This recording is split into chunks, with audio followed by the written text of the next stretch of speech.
think we should all have name tags so we can remember who everybody is. Hi.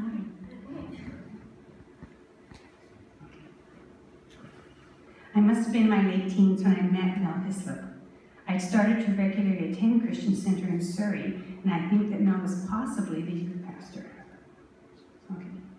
This is the era when Curtis Mitchell had recently left the church in the hands of Ern Baxter, when James Watt was an associate pastor, and when a very young Dwayne Kent was starting to lead worship.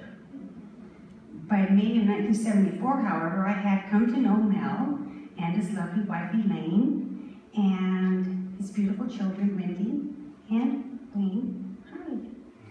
So good to see you. And I got to know them quite well. I learned about Mel that he was a simple man with a big heart.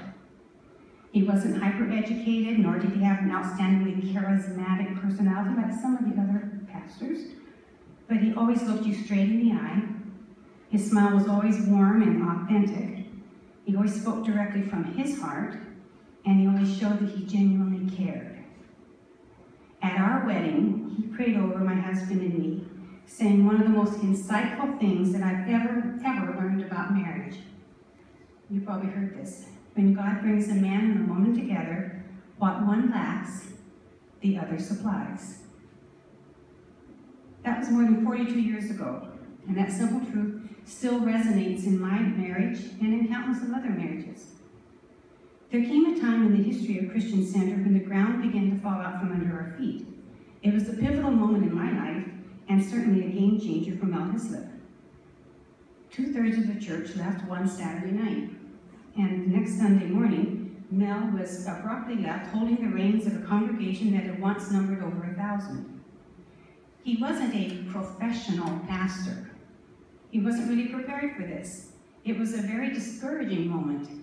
But Mel was singularly gifted with a willing and obedient heart. While the other shepherds and the sheep had left, Mel was willing to step up and take the responsibility to care for the flock.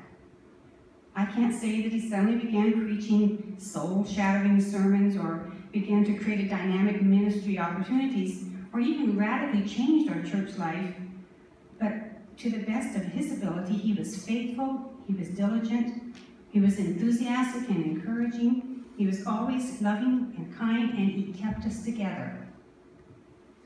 That is actually the fundamental definition of a good pastor. And it wasn't just because he was a pastor, it was because that's who he was as a man. For that, I've always loved and appreciated him. And I hear him say, "Well done, good and faithful servant."